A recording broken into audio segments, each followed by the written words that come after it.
What's poppin', y'all? Travis Scott's record label Cactus Jack has been having a terrible week, littered with poorly performing albums, alleged fake views by the millions to one of his artists, and the last one releasing, but I wouldn't have known about it had I not been working on this video. Cactus Jack was started by Travis Scott in 2017 as his own label to sign artists and producers. We're going to focus specifically on artists for the sake of this video.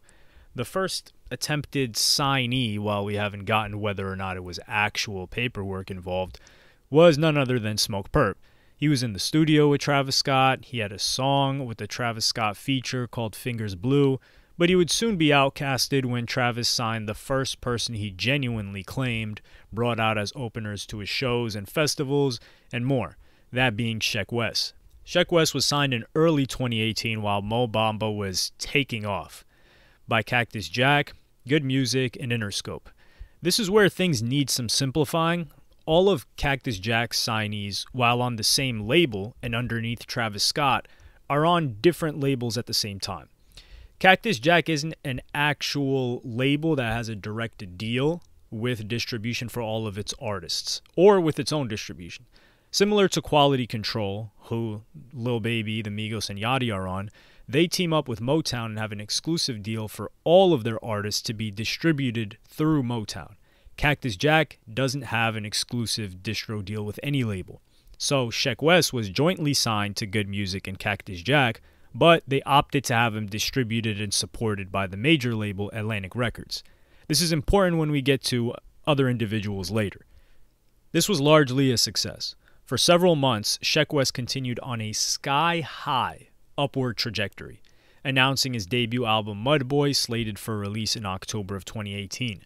This was the lead-up to the release of Travis Scott's highly anticipated Astroworld album, during which he signed Houston rapper and artist Don Toliver to Cactus Jack, but distributed through Atlantic Records. This wasn't announced until after Astroworld released, with hidden vocals and feature from Don Toliver on the song Can't Say, that had fans in a storm of wonder and curiosity who the hell this new person was. Don was pretty much nobody at this time, and this grew his stock in anticipation for what would come next. Sheck Wes would also be featured as vocals on the song No Bystanders. He would release his album Mud Boy that didn't sell much, but was received decently by his niche fans. Travis Scott now had a solid core around him. Don Toliver had a breakout year in 2019, capitalizing excellently on his hype through the release of single after single, but eventually what would take off would be his song No Idea. Sheck Wes had a good look being placed on the DJ Snake song Enzo, featuring alongside Offset, 21 Savage, and Gucci Mane, but the rest of his releases in 2019 didn't do much of anything. Sadio Mane, a song honoring his homeland's hero football player, still sitting at 1.5 million streams. Years later, 3 years at more, Losing My Mind is now sitting at over 5.6, which isn't bad, and YKTS, or You Know the Scouts, at nearly 10 million, which wouldn't be bad if he was consistently releasing, but these are sporadic. But none of these songs really ever made any dent or impact on an audience outside of Sheck Wes fans, some who may not have even heard of a song like Sadio Mane. But that was okay.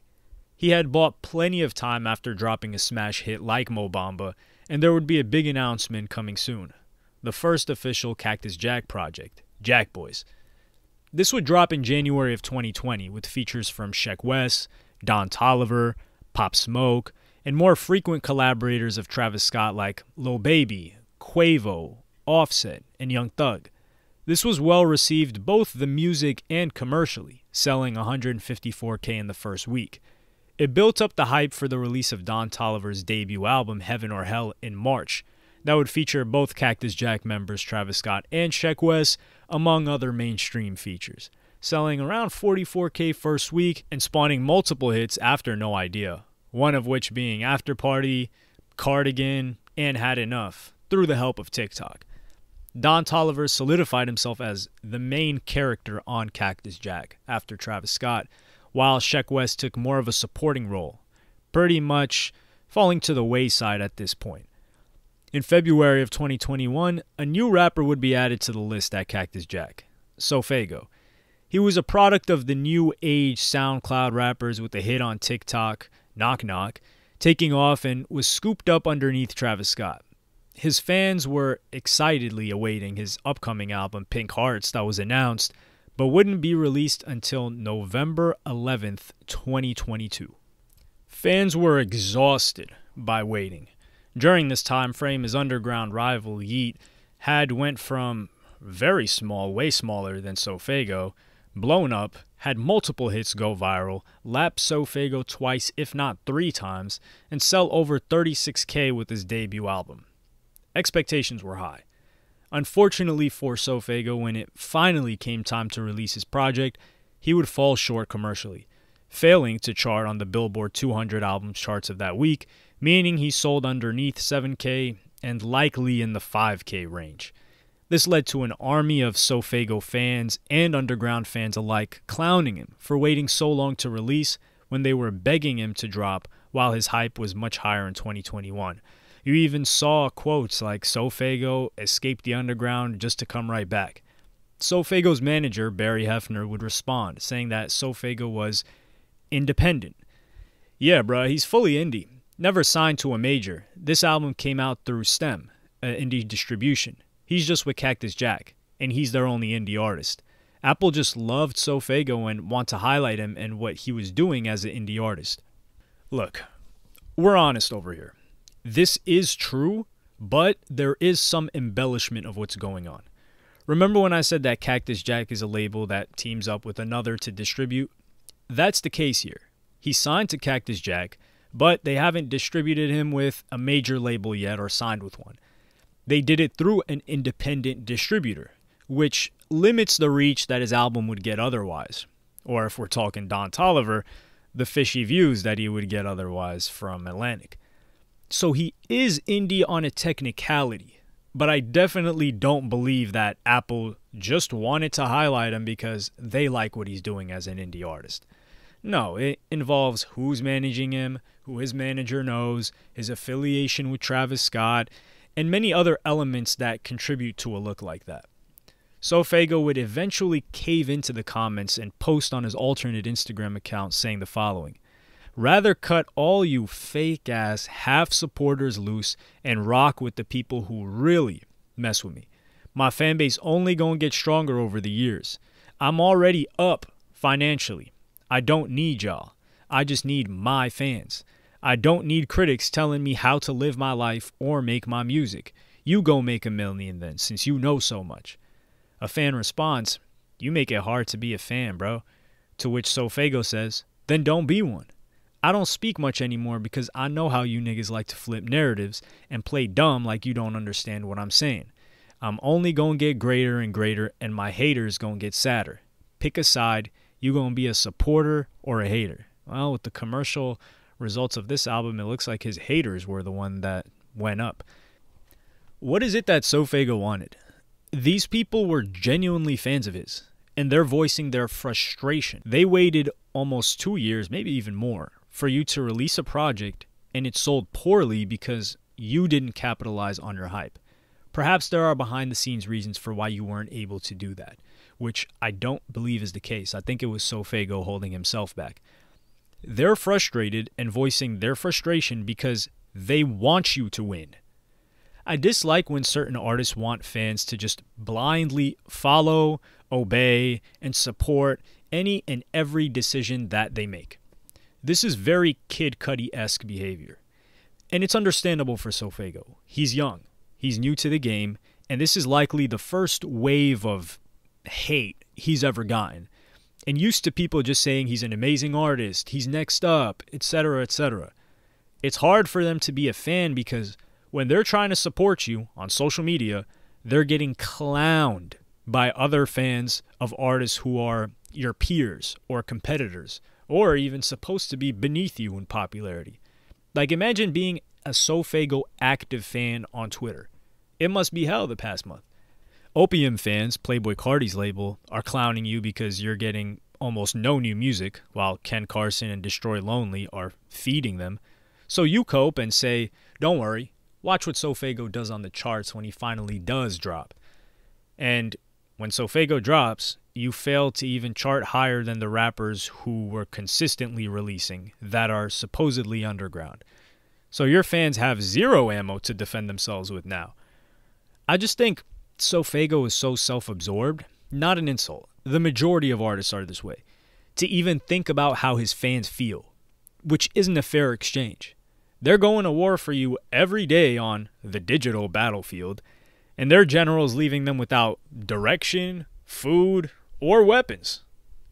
I sent out a tweet saying, Sofago's album sales are proof that Playboi Carti cosign is stronger than Travis Scott's. While I will not walk this back, I do want to contextualize it a bit more. Playboi Carti stands are very cult-like and much smaller than Travis Scott fanbase. Despite him not having done a feature publicly for any of his artists or had them appear on any of his projects or songs, Playboi Carti that is, they accumulated a strong base of listeners. Travis Scott is such a bigger brand and artist and such a wider range of fans that he needs to do something public to make his cosign official. That isn't just signing someone or being seen in a photo with them on Fashion Week.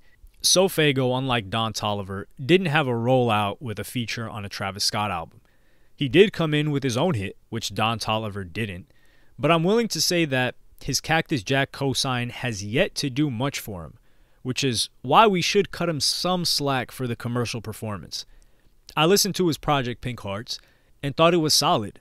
Similar to what I predicted when I said he was definitely going to polish up his music to prepare it for more mainstream listeners. Everything sounded more professional. Was it worth the wait? I can't be the one to answer that because I wasn't anticipating it like his fans were. Don Toliver, however, was shaking things up when it came out that his new music video had very suspicious views. I did an entire video on Atlantic Records and their fake view allegations that you can check out on the top right cards or the description comments. But to sum it up, comments filled with bots, almost nothing but bots, 7.1 million views on the first day, 7.8 the second day, and pretty much no views have increased since then. Well over a week. Nobody was really paying attention to this release or talking about it other than the allegations regarding the views. As an artist who, allegedly now we must take it into question, sold 71,000 copies with his last album, Life of a Don, these are horrific numbers and allegations. Who knows what his future will look like now? Sheck Wes has decided to drop some releases. He actually released a song on December 1st that I would not have known about if I wasn't making this video. The song is titled Pain. Go check it out if you would like. Me personally, there has been zero development in Sheck Wes music since 2018, and this song is evidence of that. He released another song, LFG, on October 28th that is still yet to even crack 500,000 streams on Spotify, despite rolling that song out with an Aiden Ross stream to over 100,000 people watching concurrently. Is it fair to say that it's over for Sheck Wes as a solo career? It doesn't seem like he really cares much with his lack of output the past 3 years. He has a timeless hit with Mo Bamba that he can always perform, but we'll have to see whether or not he shows up on potentially the next Cactus Jack project, which we have no notice of, or Utopia to be certain. One thing is for sure is the PR and image of Travis Scott's Cactus Jack looks terrible the past 2 weeks. He has to be cognizant of this and taking steps or adjusting steps to mend this damage to the brand. If anyone was faking views, it would be Atlantic, not Travis Scott. But the brand is Cactus Jack, so it soils that, and that is what people associate Don Toliver with, Cactus Jack, not Atlantic Records. Sheck Wes seems to be nearly forgotten about by most Cactus Jack fans and doesn't really have any expectations to uphold. However, Sofago, who once said something along the lines of "stop calling him underground, he took over and is now onto the mainstream," well, if you're in the mainstream, you're going to need to put up numbers, hits, or both. It's nowhere near over for him, it's still the beginning, but if he takes another 2-year break before releasing again, it's most definitely lights out.